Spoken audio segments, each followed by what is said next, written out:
This is Chris Martignago. Shout out to Concrete Magazine. This is Concrete TV. Concrete TV. Yeah. Chris Martignago, issue 77, Industry Insider, Concrete Magazine. All right, man. So let's just take it from the top. Where are you originally from? I was born outside of D.C. My parents moved here from France. Not for a great reason. I think my mom and her mom got in a fight, and then she was like, I'm out, and then moved to D.C., became an au pair for a wealthy family in D.C. My dad, they were dating at the time. I was like, where'd you go? Followed her to the U.S., got married, had me there. Then his job doing pastries moved us to South Florida. Okay. So that's where I was up until about 4 years ago when I moved to Nashville. Wow. Yeah. Okay, so 4 years ago, South Florida. But before that, where did the passion for music come from? I always listened to music. It was just like, it was, my mom was listening. I spent a lot of time with my mom, so she was listening to a lot of singers, like a lot of divas, whether it was like Whitney Houston or Shania Twain or Celine Dion, like all over the board, just like big voices. Mm-hmm. She was obsessed with Mariah Carey. Then my dad was really big into like rock music, and like I feel like any other kid in the 90s, like if your parents listened to that, the way you rebelled was like listening to hip hop or anything else. Yeah. So that was kind of my taste. But I was never like, oh, I'm gonna work in the music business. My parents being immigrants, it was just like, you're gonna do more with what we gave you because we worked so hard to give you it. So in my head, I was like, oh, maybe I'll be a doctor or a lawyer or something, or I'll try to do those things, because they were like, they definitely put it in me that it was like, you're gonna go to college because we didn't, and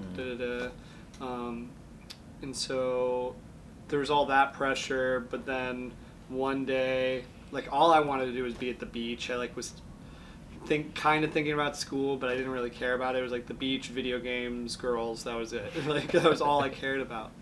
And then eventually, my friend Brian Nicola, who we were skimboarding at the beach, and he was like, "Hey, you got to come see this band play at this venue." I'd never been to a show. At this point, I'm like 16. Still hadn't been to a concert and had no interest in it. Went to the concert and it like blew my mind. I was like, I want to do that, whatever that is. And so I thought that meant being a guitar player. That didn't work. I thought that meant being a singer. That worked for a little while. Met my now wife that way. And then eventually that moved into management and A&R. Okay. So, because you brushed over it real quick, you mentioned hip-hop. Yeah. But who were the first hip-hop influences that you had? Do you remember who that was when you started rebelling against what your parents were listening to and started jamming hip-hop? I'm trying to... Man, what was funny, the thing that really like solidified like how much I liked hip-hop, I think it was that Linkin Park like Reanimation like collab. Okay. It was like there was that, but then there was also the stuff that they did with Jay-Z, and then it like introduced me to a bunch of these different rappers that I had never heard of before. Gotcha. And then my cousin was listening to Wayne and like all of these other people, so it was like, I'm trying to think if there was anybody specific that was like, that's the one. It was kind of like I discovered it, in my opinion, late, and then it was just like an education like backwards, and just trying to learn like all of the history like of it, from New York and the Bronx and everything like that, all the way down to where we are now. Yeah, that's dope. With all of the different scenes. So being in South Florida, was there any, like, what was the hip hop scene like where you were at, or was there one? There wasn't really one. In Miami there was. Okay. And it was like it was more Latin than anything. It wasn't until like maybe, when X, and even like there was like XXX on the like more urban side, and then there was these people who were like bored of rock that were trying to move into like it looks like a hip hop concert, but it's like these guys screaming. It's crazy. So it's like, there was that whole scene coming out of Miami, but the scene that I grew up in was it was like pop punk. Okay. It was like bands like Paramore and A Day to Remember and stuff like that. Got you. So, one of the questions was I was gonna ask, when you figured out you wanted to be in the music business and Yeah. have a career, and you said, watching the band, you're like, I want to do this, and you tried different roles out. But when was it that you were like, I'm gonna try this management thing? Like, how did you transition from being in the actual band to starting to do the management roles and that side of things? What was funny was I think I was always like in the band. I was always like the manager, and we would do meetings with managers, and we never hired one because I just kind of did everything. I think partially because I was just like I just didn't trust people. Like we talked about, people do shady stuff all the time, so I was like I didn't trust anybody, and I was like, oh, I'm gonna do that. And then over time people kept telling me like, oh, you're doing management, like that's what that is. So eventually when I stopped being in a band and I was like, I'm gonna go figure out the music business and try to do that instead. Management was kind of the most obvious. Like I felt like I already kind of knew what to do, but instead of doing it for me, I just had to find somebody to do that for. So in my head I was like, I should just manage the best musician that I know, like the most talented person that I know. And that was Reggie. And then that's who became R. Lamar later. So we started working together about 6 years ago. So, and then we started the R. Lamar project about like a little over 4 years ago. Okay. Yeah. So, and you had mentioned that your parents were like, you have to go to college. And do this stuff. Did you end up going to college? I did. So I went to community college for a little bit while I was touring. Okay. And then I would end up basically like skipping class to go play a show, or like I would just like fail an entire class just to go on tour, and it was just not working. So it was just kind of like living these two different lives. It was like there was like this thing at school that I didn't want to do, and then there was this music thing that I wanted to do. Eventually, I was super grateful I was able to change course and be able to take some of the credits that had gone to that school, and I went to Full Sail in Orlando. So that was sort of the change, and like, okay, now school and music are like together for the first time, and that had never happened for me. So that was a big game changer for me. Gotcha. And I was going to ask you about Full Sail. I seen the hat. I went to SAE. Oh, okay, cool. Yeah. I've been over there a few times. Yeah, dope spot, man. Do you feel like that really helped you enter into the industry? Sometimes, especially here, a lot of people say they go to SAE or other music schools and then get out and they have to intern. It's like you're on your own, and they can't really figure out how to get their foot in the door. Do you feel like that it was a little different for you? Do you feel like going to that school helped you, or you were going to make it regardless? Man, I definitely, that was kind of like a concern of mine when I went there, because I had heard stories, and I think with anything like with like a business like the music business or entertainment business, when you're going to school for it, it's like there's a lot of stuff that you can kind of like learn on your own. For me, it was like school, the most valuable thing for me for school was like learning how I learn.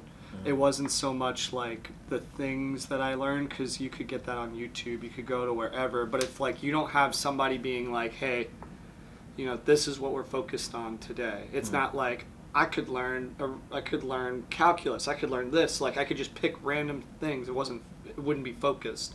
School was focused for me, and then through that it was just like a lot of the kids in my class and in college in general, it was like all they did was party.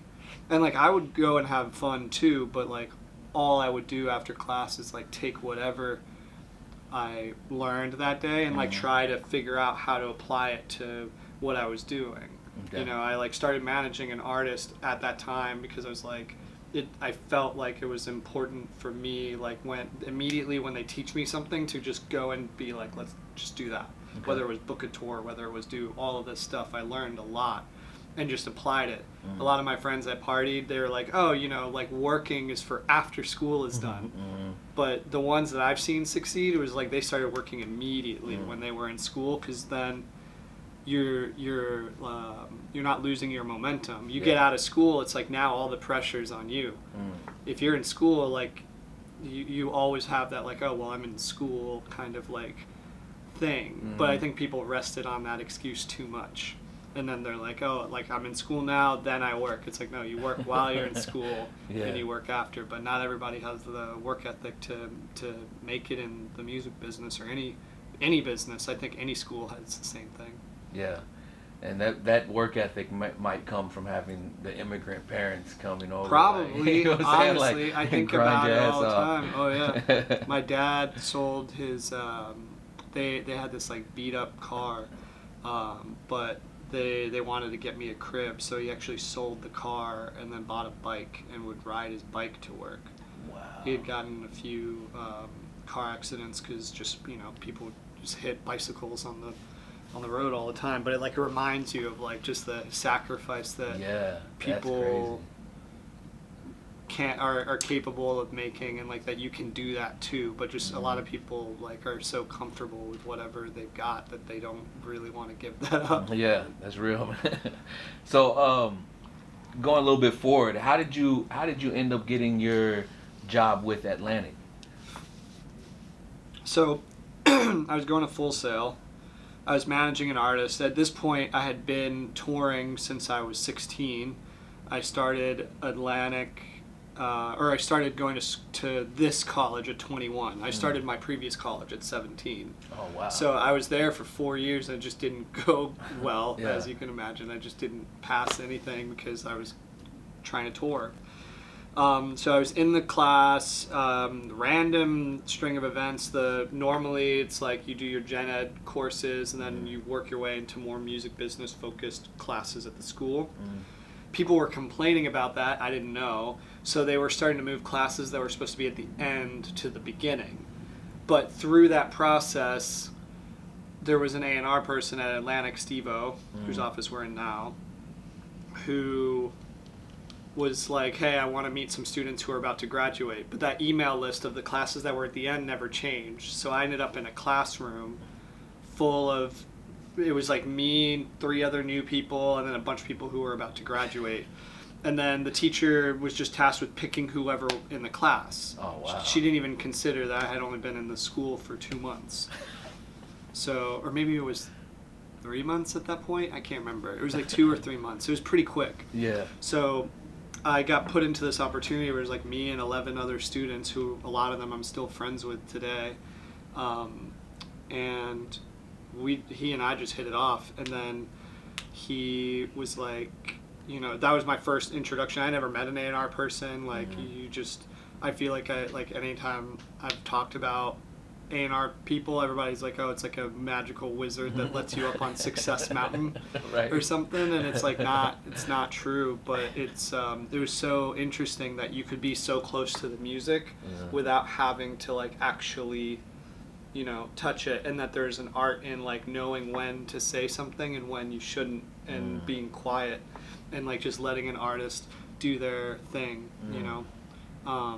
and just having that voice that allows them to like, you put a wall up and you're like, hey, this is what I think, my strong opinion, and then for them to be like, I appreciate it, but I believe this, and it tests the strength of their feeling, because sometimes they just feel things, and if nobody blocks it, they never have the opportunity to be like, I don't feel that deeply about it, but I feel deeply about this other thing, So that it was pretty quickly that I started learning about A&R through him, doing A&R research, which was sort of my foot in the door, because at that point I was interning, and then this research position came up, and I was like, this sounds like something I could understand.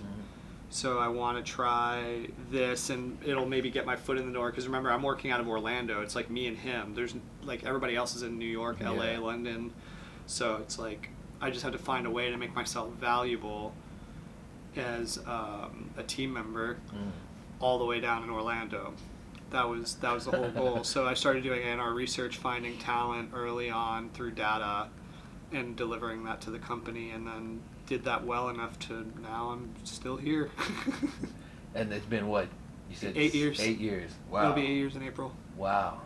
Okay, so your job title is A&R? Director of A&R and Research. Yeah. Okay. So, and what is your day to day?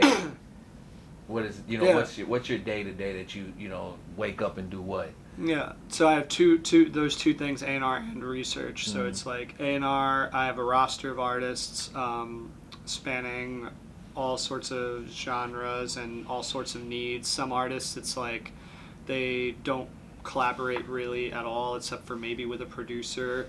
And I help facilitate, like, okay, well, you need time in the studio. Here you go. Some artists, they're like great at writing melodies and they have good concepts, but they're not really lyricists. They need a lyricist to work with to create the content. So like I'm helping them grow as an artist and grow their repertoire, and like just kind of like planning out like, okay, EP features to another EP features album, like kind of planning out the like bird's eye view of like what this looks like on the recording side of their business.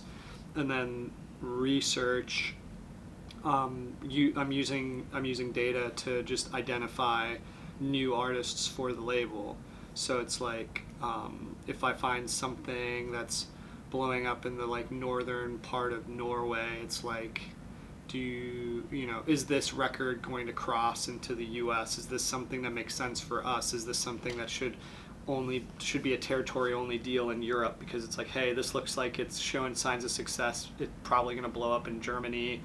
Like, it doesn't look like it's going to cross over here, but this is what we'd recommend. Okay. Like, kind of stuff like that. And that's using anything you can quantify.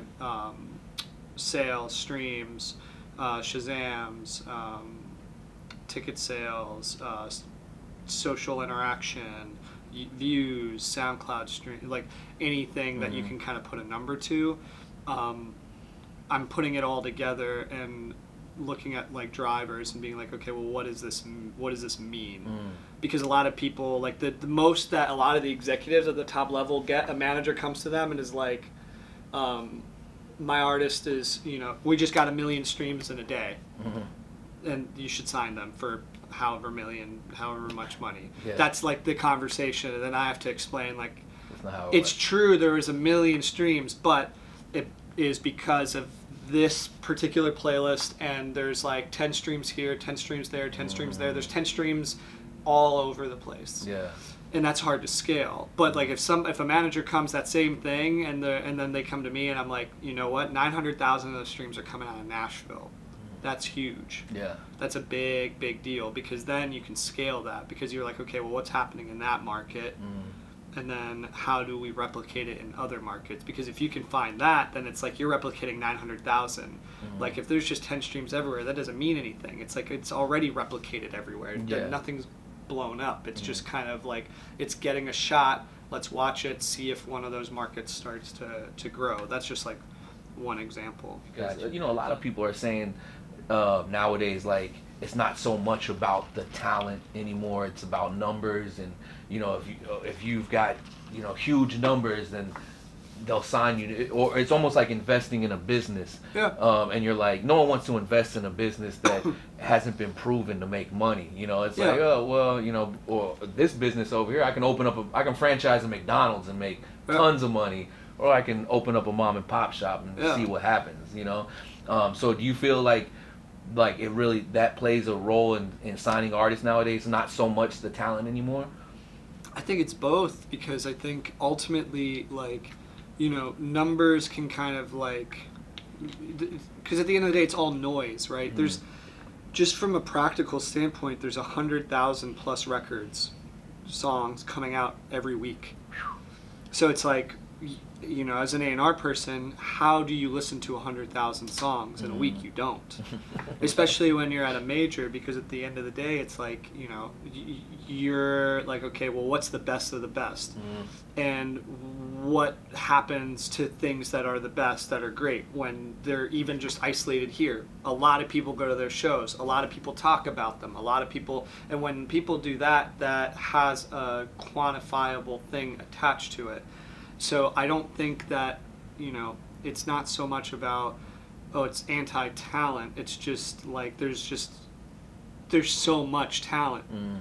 And it's like like you said, it's a business at the end of the day. So it's like, figuring out how to invest in businesses that are savvy on their own, which is why I think like hip hop's been winning a lot lately, is because I think that I think hip hop just culturally has not relied on the major label system in the same way as a lot of other genres have, because it just didn't have that same sort of like opportunity to, and at the same time it's like it's like changed everything.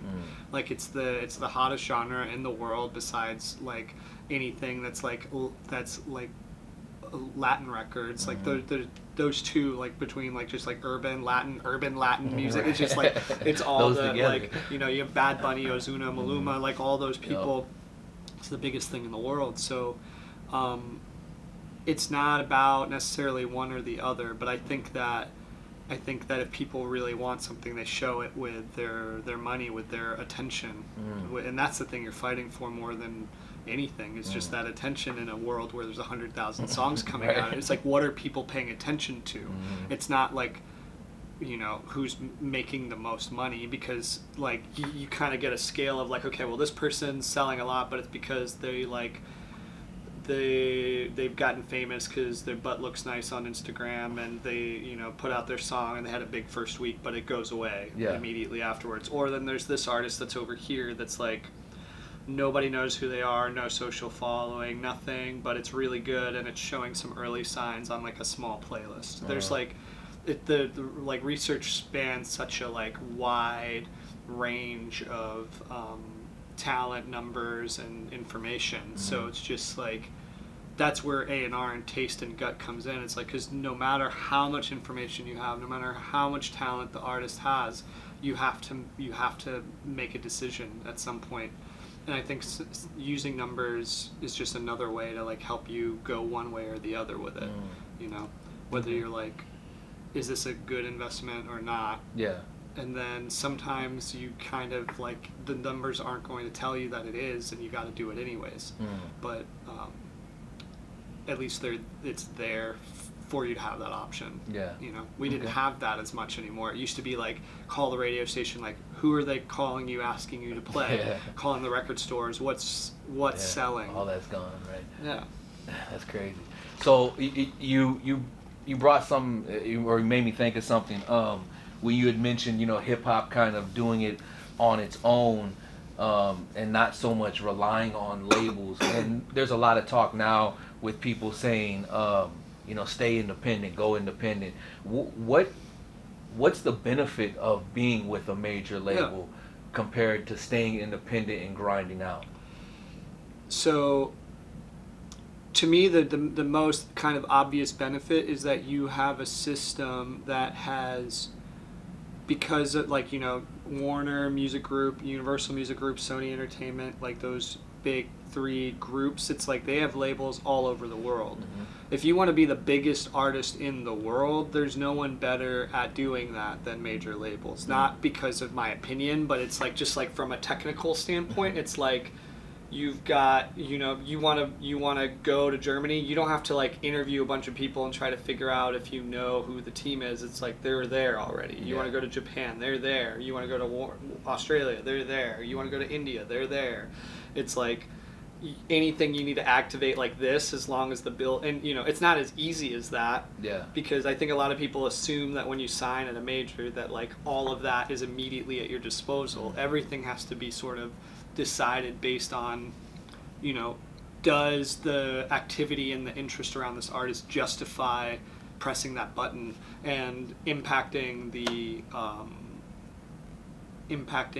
employees, because they there's only so many people and there's only so much they can do for any one artist. It's like if they have to take on something from another country, they need to know that you're invested in coming back to that country and that they're not just wasting their time for like you to come like say hi once and then you're gonna leave, disappear. So, and it's hard to tour the world logistically, and to have a song work everywhere is really difficult. That's why it's like sometimes people, it's easier to focus on one country and then see if it can grow out of that. But that's the real benefit to me being in a major system. Okay. So Memphis is right down the street. Mm-hmm. Memphis has had a ton of success in the urban genre. What do you feel? And you've been in Nashville for a little while. What do you feel Nashville is maybe lacking or not doing that is holding Nashville back from the urban side being a little bit more heard? Do you feel like it's only the country music overshadowing us, or do you feel like it's something that is not there yet? I think what Memphis and Atlanta does really well is that it embraces its culture. I think Nashville kind of has a history of segregation and a lot of things. Honestly, when you look at any of the companies, it's not a super diverse place from the business standpoint, in my opinion. And I think a lot of the companies need to do a better job at like hiring people who are not only like invested in the culture that exists here, but like have like a real understanding of it and aren't trying to replicate something else. You know, because I feel like that's kind of the problem that Nashville has had, is that it sort of tries to like, you know, if you're the best at country, you're the best at Christian here, you're the best at that in the world. But it's not the same thing with pop, hip hop, all that, rock even. So it's like, I think Nashville has a ways to go with just embracing its own cultural diversity, and not just the artists, but I think the executives that are in the scene. I think there needs to be more support and investment on that side of it. And I know that we take that super seriously from like when we're picking our interns. Like, we're not just going to Belmont, we're going to TSU, we're going to MTSU, we're going to Vanderbilt. We're like going outside of just the usual like, oh, they're music business, so let's just do that. Like, that's the easy way. But like, I didn't come from knowing the music business originally. I was just like some kid who really wanted to do it, you know. And I want to find that kid who really wants to do it and support them in supporting the talent that's here, you know. Because sometimes it's like I can't rely on just my own taste, because truthfully it's like I love and understand hip hop, but not to the level that maybe a kid that like is from Nashville or like understands what the scene is to be able to like teach me. You know, I'm just trying to learn at the end of the day, and I think a lot of what Nashville has been hesitant to do is to learn and to like understand all of what is possible here, because it's worked a certain way for so long, and they're gonna be like, well, why change it? Yeah. But I think like we get left behind if we don't. That's real, Doug. I like that answer, man. So with that being said, you guys are actively searching or looking at urban talent in Nashville? Yeah, 100%. And not just the artists, but I think executives and stuff like that. It's like trying to find, you know, there's producers, there's writers, there's artists that we meet with on a regular basis just to learn and understand and try to see if there's like going to be that like, you know, that perfect fit for what we do here. You know, when we moved here, it was predominantly rock and pop, and that's still the division that we work in at Atlantic. But everything is so intermingled that I don't want to just live in that space. You know, I would love it if I could find somebody like Anderson .Paak here. You know, like truthfully, I'm not going to sign a Trippie Redd or somebody like. In that vein of like, because we were just talking about there's so many different kinds of hip hop artists, or just like urban or whatever types of artists, that it's like it's not one thing that we're looking for. It's just like, what is the thing that I understand and that I can bring value to from my own perspective. And if I do find somebody that's super talented, but I don't. That's dope, man. So really it relies on like when you're signing someone, it's like, can I bring something to the table with this artist? 100%. Dope. I think because I think where you fail is, or where people get mad, is I think you could fool somebody into believing that you could bring value to them, because like you know, the first thing that a lot of people will say is like, oh, I've done this for so and so, I can do that for you, and da da da, and like, you know, they go back and they're like, yo, they signed so and so and they helped with that, and it's like the reality is it's like, even if they did and even if they knew what to do then, it's like it's different every time. And it's like anybody who tells you that is like, I think they're discounting you and your individuality when they say that. It's like it's so different that it's like you really need to be like, but do you understand me? Like, and if you don't, it's like, you know, we talk about it all the time as a company, is like sometimes we're just not the right fit. Like we can't sign everybody, nor should we. It's like we sign the we sign the best of the best, and that what that means is it's like the best of the best, like to us and for us, with us, you know, just like that we're able to service them and we're able to bring value to what they're doing, and it's not just like, oh, they're the hot thing, let's sign them and like maybe we'll do something about it. That's not our mentality. It's like when we sign somebody, we're like very serious about like, this is going to affect the whole building. So what are we going to do to bring value to it? And if the answer is like, we don't know, then you know, either we got to figure it out before we present something, or somebody else does, and we've got to be okay with that. Yeah, because I mean, you hear a lot of artists get signed and then get shelved. Yep. Just sit around. And, it happens a lot. Yeah, a lot. Because it's easy to get, like we were talking about before, you get signed, that's like just the start of it, and it gets harder. I think people think that like when you get signed that it's like, oh, I have all these people who are going to do it all for me now. And it's not true. Yeah.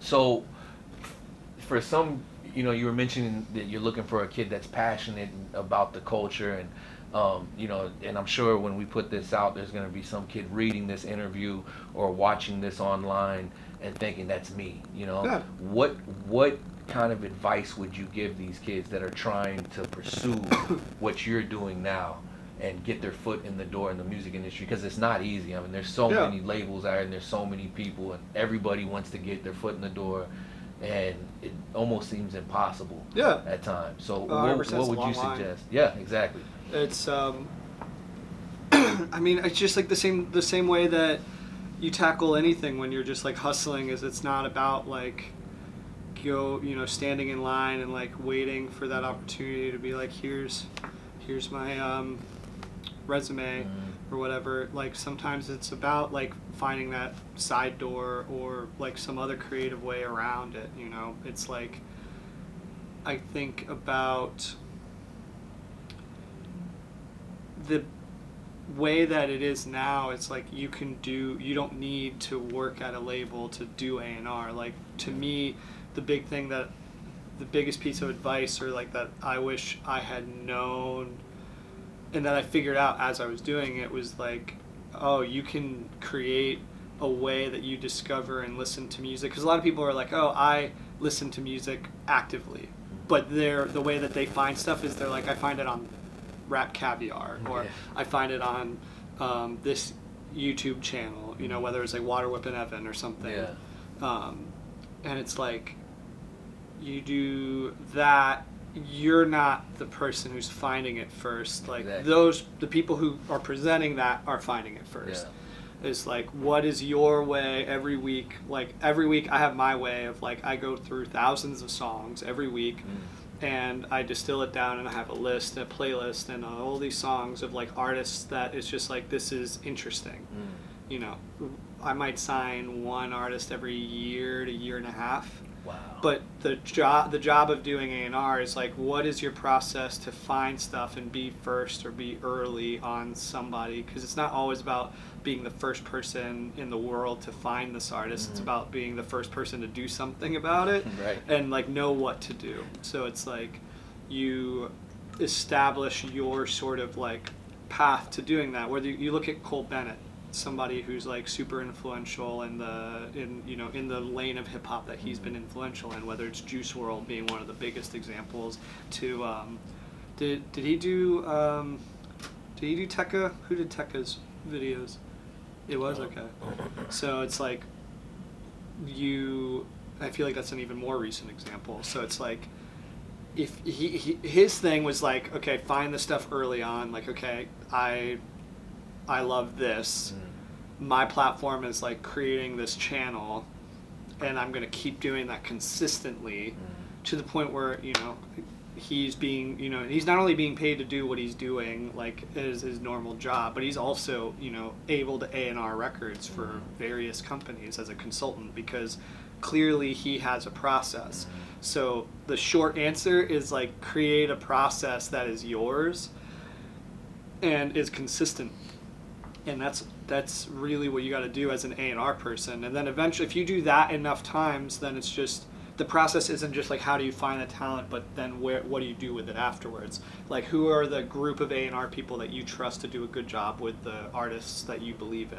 Who are the managers? Who are the agents? Who are all these people? How do you connect the dots and be the like center of like, yo, like this person believed in me and they helped open up a world of possibility. And being able to be that champion is hard, because I think the thing that people want in life more than anything is to be like understood and accepted.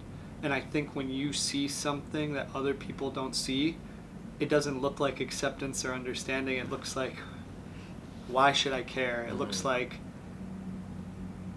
that, like that's not good. This is good. Like everybody in the room, you're gonna play something amazing for like 100 people in a room, and 99 of them are gonna be like, this sucks. And you got to be that one person that's like, you're wrong. And that's fucking hard. And it's not for everybody. And I think because a lot of people, it's easy to be like, hey, look at this thing that's blowing up, and everybody's like, good job, like, da-da. Everybody's like stoked for you, but a year later it's not hot anymore. And everybody, you know, Julie at our company always says after hot comes cold. And it's like, what do you do then? And I think a lot of people only focus on getting hot, and they don't realize like, oh, I've got this other thing to do afterwards. So I think A&R people need to have a process, and you can do that without being at a company. And you need to start to learn that, like, finding something and believing in it shouldn't be dictated by whether other people believe in it too.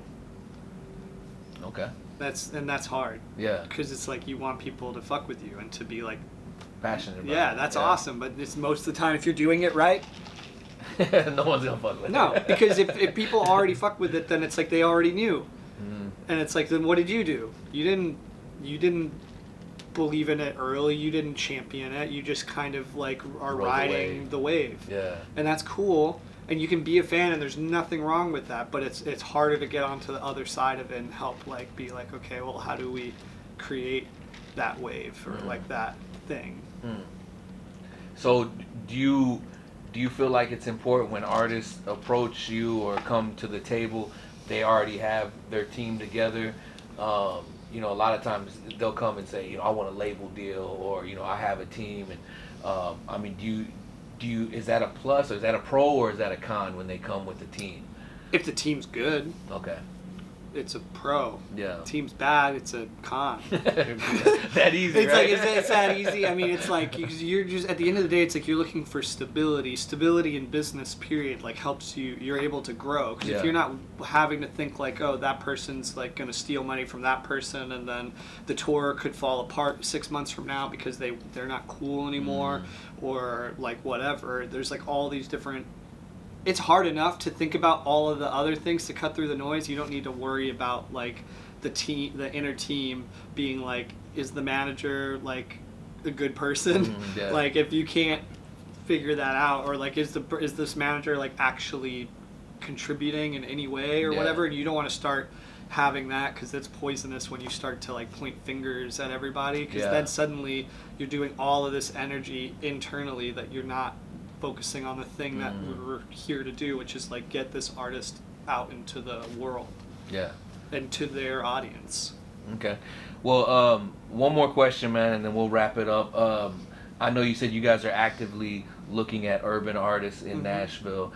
You don't have to say any names, but is there anyone that right now that is on your radar that has your full attention? Like, these guys are moving, or this is something exciting that's got my attention? Man, so there are a few people, and I mean, I don't, and like, this isn't even necessarily like naming names, but I recognize the work ethic of the group of people that I'm about to say, which is like You know, we were talking about Little Bree earlier. Like, I think he does a really good job of working like within his community at his school, and like really like going like one-to-one kind of mentality, and he's not focused on the world, he's focused on the people that are like right in front of him.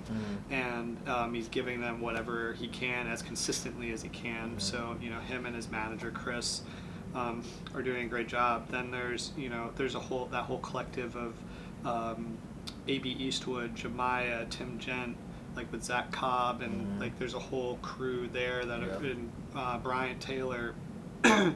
They're doing really smart things, you know, and it was really cool to see like Ron Gilmore like really like wrap his arms around AB Eastwood, and, you know, going from like working on the Dreamville project to him being from Nashville and being like, oh, this is dope, you know, to the people who recently have made it either out of here that sometimes don't get recognized for the Nashville connection as much, whether it's Take Keith or Sixth Sense. There's a lot of talent. You know, there's a reason why people from Memphis will come here to record, or even people from Atlanta will come here to record or shoot music videos. So there's a lot of that work ethic that's going on, and I think it's just like it's just continuing to create moments like that concert that I went to when I was a kid, or, you know, I look at that Red Bull event that happened recently. Moments that like you could imagine a 15-year-old or 16-year-old going to and being like, I want to do that. I want to be whatever that is. You know, whether they become the artist or the executive. I think creating opportunities for people to have that moment and then support them afterwards is the thing that I'm most excited about for those artists I just mentioned, and for just the future, you know. I'm excited to be like reading more into concrete in general, and just like learning. Again, I'm just trying to learn, so any opportunity that I can to do that, like, it's cool to know that there's outlets like that, because that could be that moment too where it's like, man, I want to do that, like, you know, I want to be on the cover of that, like, even that's a moment and that's an opportunity. I'm just grateful that you guys are creating that for people, you know. We appreciate that, man. Yeah. All right, that's a wrap.